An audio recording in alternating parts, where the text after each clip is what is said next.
Hello and welcome to Work Like a Girl, where we feature interesting women doing interesting work. My name is Angela Champ, and today I'm speaking with Heidi Harris Jensen, who's the Director of Government and External Relations with the Alberta Road Builders Association. Welcome. Thank you. I'm so happy to be here. Nice to have you here. So you have a Bachelor of Arts in English and Philosophy. Yes. And you have a master's degree in Mass Communications and Media Studies, which I think makes you perfect for the role of government relations and external relations.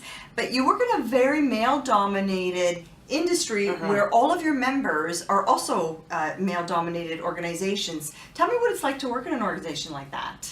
You know, I've been there a long time. I've been there 21 years, and I've had 3 or 4 different jobs sort of on my way to the position that I'm currently in. So I did start as sort of a communications person, very junior, you know, fresh out of school, and I've but I've very seldom ever felt unwelcome or like my opinion or my viewpoints weren't legitimate and worth hearing. So I will say that certainly a lot of my friends, when I first got a job with the road builders, were very sort of like, eek, what's that going to be like? You know, are you going to have to buy steel-toed boots? And yes, I did. But I will say they're pretty clean. I feel shame because they're cleaner than they should be. That's like a mark of, you know, distinction. The same with the shiny hard hat. Clearly, you don't do any real work. Okay. Yeah. So unfortunately, my gear is, you know, not as dusty and beaten up as it should be. But anyway, so certainly I had lots of my girlfriends saying, "Wow, you know, aren't you kind of intimidated by that?" Or, you know, what's that going to be like? They're imagining all these sort of super tough, very manly men. And I said, you know, to be perfectly honest, everyone's been completely wonderful and welcoming and respectful. And, you know, I think that works both ways. You know, by and large, my experience at the Road Builders for 21 years now has been great, fantastic. I've met lots of fantastic, smart, accomplished people.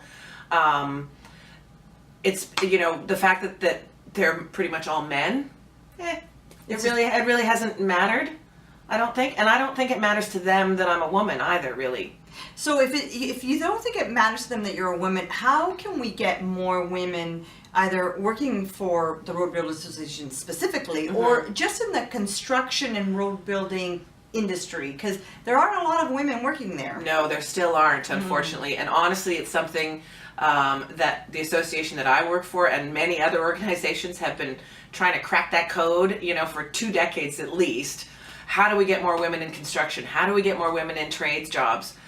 And honestly, I'm not sure what the secret is, except to actually just do it. So, you know, be encouraging to those women who feel like they have a skill set that really engages the, you know, the kinds of aptitudes you need for the trades, for instance. Like, for instance, for me, I am not a hands-on person at all.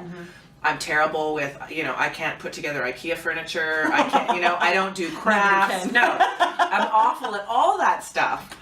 But there are women out there who are good at, you know, the putting together of things, right? I mean, maybe they do crafts, or maybe they do home renovations, and that, you know, or they have other hobbies where that's really in their wheelhouse. They love doing hands-on stuff.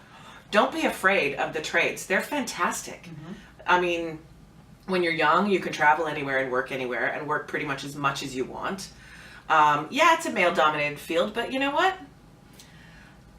Let's change it. We're all just people. Yeah, let's change it. We're all just people. I feel like the reverse is probably true for like men who go into nursing or something. That's a predominantly female occupation. There's no real reason for it.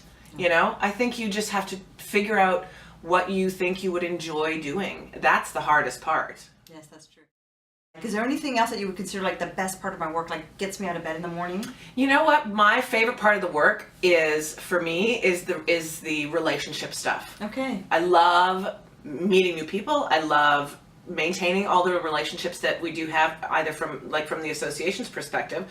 We work a lot with different government departments, with post-secondaries, with obviously our members, who are all private contracting companies or companies that supply private contracting companies like equipment dealers and stuff like that.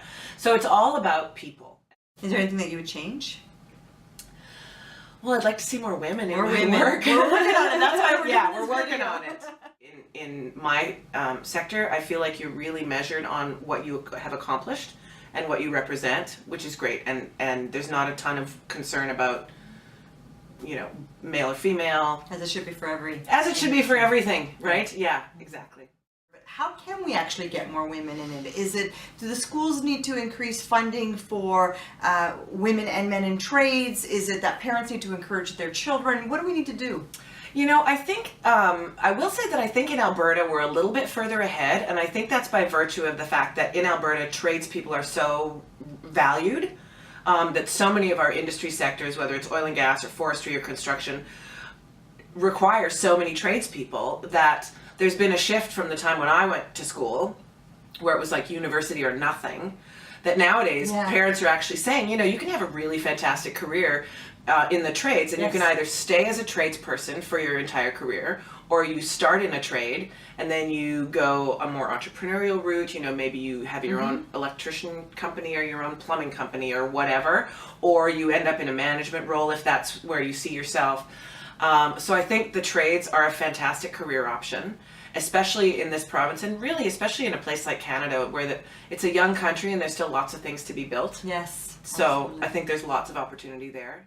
And I know for us, we, as at the Road Builders Association, that's something that I think we could do way more work on in terms of actually connecting directly with schools and phoning up. I mean, it's such a weird random thing because there's no body to take care of it. But if I could phone all of the high schools in Alberta, for instance, and say, hey, I've got this list of people who work in this industry who would love to come and talk to your class. Right. And those people exist, but it's just a matter of finding the time or prioritizing it. I mean, kids have so much that they need to learn in school already. Yeah. And I sort of think, is school really the place for the career development, career decision stuff? Or is that something that you should be talking about at home? I think both too. Yeah, So I think because there are so many resources available everywhere all the time, do a lot of reading, talk to people. I tell my own daughters, and they think I'm a lunatic, but really I think this works. If you think a job is cool, go where people do that job and ask people things. Absolutely. They will be dying from flattery. They will be so delighted that you asked them. You think you want to be a vet? Go to a veterinary clinic and say, hey, I'd like to talk to one of the vets because I think maybe I want to be a vet. I don't think there's a decent human in the world that would turn you down. What advice would you have for 15-year-old Heidi? 15-year-old Heidi. The braces will be off soon. Right, don't panic. I think now it's cool to have braces. Yeah, You're right? ahead of your time. That's right. And the glasses too. Braces and glasses. And it was the worst thing ever. Nowadays they're like, I don't want glasses. I know, it's crazy. Anyway. So the advice is this too shall pass. Yes, really. The advice is don't sweat stuff so much. Yes. And it sounds stupid because when you're 18 or 20 and you're sweating about where do you go to school and do I have to borrow money and what am I going to do and I think, then I come along and go, don't worry about it. It'll work itself out. It does, They go, doesn't yeah, it? easy for you to say. Yeah. But it's honestly the truth. It's honestly the truth. All the times I sweated and fretted and, through a million applications at a million different programs and universities and whatever because I was panicking, and it works out. You take the opportunity. You have to be open. Yes. Be open to the things that show up in your life and go after them. And also, a girlfriend of mine always says there's pretty much nothing you can't do that you can't undo. That's true. So if you make a mistake, undo it and go in a different direction. I think there's too much pressure to make the perfect choice every time. And too early on. 100%. I mean, we were talking before the interview saying, well, we're however old we are, not, 40-ish, but, we still don't really, is this the dream job? I don't know. It's a pretty cool job and I like it. But, could there have been another path? Sure. Yes, absolutely. There was a common theme. I asked that question to a lot of the people that we interview for Work Like a Girl, and a lot of people say, be open to opportunities, and that is so true. And ultimately, it's what you're capable of after the fact. It's great to come out of the gate with, an Ivy League degree, but you're still a kid with no experience in an Ivy League degree. You still have to prove yourself. So you know, to me, I just think, and it's not just universities either. I mean, let's make sure and mention, you know, whatever you train for, whatever education you pursue, it's what you bring to the table. Like, it's really so far beyond, you know, the exams that you did well Right. on, or So true. you know, it doesn't matter. I think all of the character qualities are so much more important. You know, are you hardworking? Are you engaged? Are you respectful? Do you show up on time? Right. Do you deliver what you say you're going to deliver? That's the stuff. I mean, you can learn anything. So But- basically, you're talking about the qualities of being a good and considerate human being. Yes, basically, yeah. It sounds so simple, right? It's like, well, isn't everybody like that? No.